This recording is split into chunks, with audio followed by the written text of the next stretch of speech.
Okay, so let's have a quick look here at some stuff that I've changed.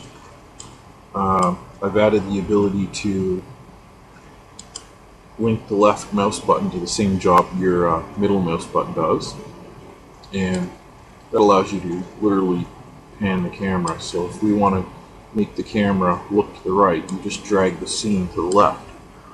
So for example, if you want to look to the left, drag the content of the scene to the right. It's linked to your step size up here. Oh, actually, I don't know if you can actually see those.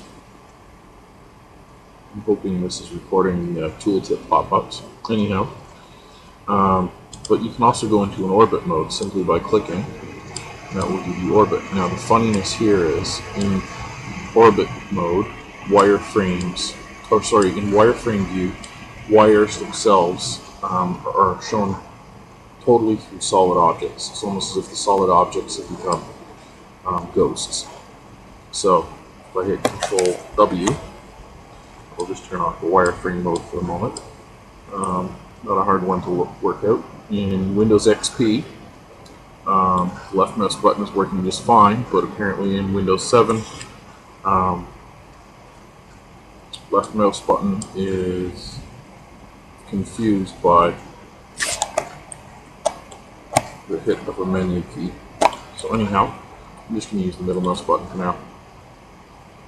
So to go over that again, normally the left mouse button would do everything that the middle mouse button can, but a minor bug for Windows 7, it's only linking the middle mouse button now. So anyhow, let's just move on to something a little more important here. I'm just going to open up the good old Subaru here. I'm going to hide this. Now, something that's new, you're going to notice that there's a little flash of a mouse over, and it progresses through two colors in a quarter of a second. So there's a pre-color and then a final color on mouse over. And if you were to select your mesh, the selected mesh goes red, but when you first mouse over it, it's going to scan through those pre-colors and then turn the final color. If you go into user colors, you can set your mouse over color 1, which is the color it stays in the end, and you can set mouse over color 2, which is the color it will shift to first. So you only see that for about a quarter of a second. But what that's for is so that when you go over something you've already selected, it will at least flash. As you can see here, they're flashing to at least acknowledge. But things that you haven't selected will go bright yellow. You also notice that we have selections in here, multiple selections. Inside 3D, selections are automatically additive. You click it, it doesn't destroy your previous selections. You pick something from the tree, which I'll show you in a moment. Actually, I'll just do it now. If we pick something in here, I'm just going to pick a surface. Surfaces have slightly different viewing properties when it comes to how meshes are displayed. But you notice how it cleared all the other selections. So what I'm going to do now is pick what we had before. So let's clear the surface as a chassis. Let's pick the other left wheel. So we've got 3 items selected. Some new tools down here, which is save the selections. So now, even if I was to click that, all I have to do is recall list and we'll go back into the previous selections. Ready to go. Zoom out a bit here. Now, it's going to tell you the type of item selected. So if you notice we have mesh selected. If I hold down Control and select the surface, it's going to tell you it's a mixed selection. If I just select the surface, it'll tell me surface, camera.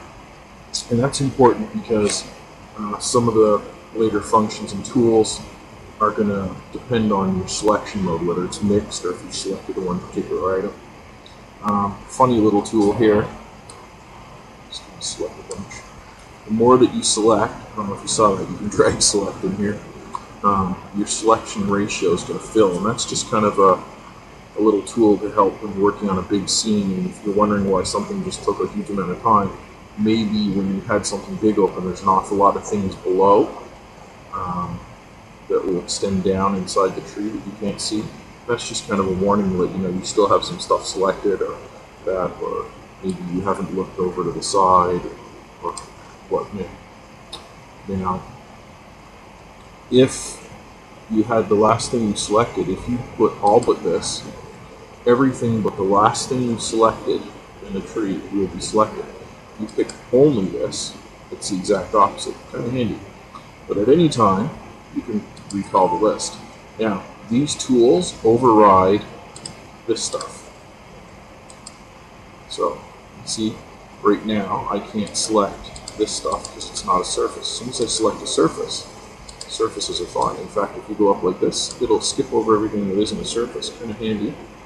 But notice, if you recall the selection, it doesn't matter what the exclude mode is. But that doesn't stop you from, say, holding down Control and then drag selecting a few things. Now, holding Control doesn't, I forgot, disables drag selection. So, sorry about that there. Another thing we're going to look at here is setting a target. It doesn't really do anything right now. Actually, for it to really, I don't think it's not going to do anything visual. If I came here and then set the target, and I was to create a new mesh or parent something to something, it's going to default to that as the target. Later, there's going to be a change of the visual style of the current target in the menu, and I might also create a little float up here on the bar that will tell you, a little floating thing up here in the status that will tell you the name of the current selected object if there is one. So that's pretty much that. Another thing you can do, lock the selection. Can't select anything. 3D, you can't select anything. However, the powerful selection tools are still functioning. And you notice the 3D hasn't updated. So let's just remove the lock selection. And recall the selection. Or let's just select one item. Lock the selection. Can't pick anything else. Recall. It's selected, but truly it has not been affected yet. Because if you notice, it hasn't updated in the 3D scene. That's about the only thing you have to look out for is that with the locking selection, it's just mainly if you're going to be working on a few things and you don't want to worry about accidentally knocking your current selection off while you're applying a bunch of, say, brushes or some more detailed settings like physics and everything's coming, or later when you're doing shader work.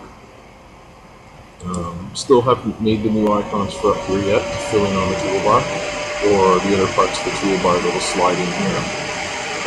And I haven't finished arranging this stuff in here. I just hit Control E to bring back here. There's some new tools that will be filling in here. And we'll bring that up a little bit later. Mainly this is just the viewer, and I'm going to be putting this out shortly. The way that this is set up in here, it works on the base mesh only right now. This is the light version of the free version that will be coming out. It's mainly the viewer. If you were to save this right now, it would save with that offset. I suppose that's about the only basic level of editing that's going to provide.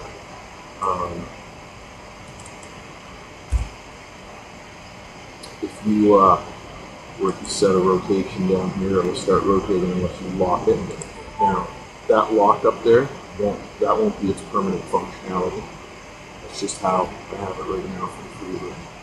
But mainly, the free version that's about to come out is to provide you guys with the ability to quickly see your scene, process what's going on, and help you figure out what's going on, or debug a mesh that you've just imported. So the import options are going to be the basic. You can import an X file, a D3D, or obviously in 3D. Right now you can't merge or anything like that. That'll be coming in the basic edition. Anyhow, just a quick look of some of the functionality and where it's at. So thanks for watching, and stay tuned for some more.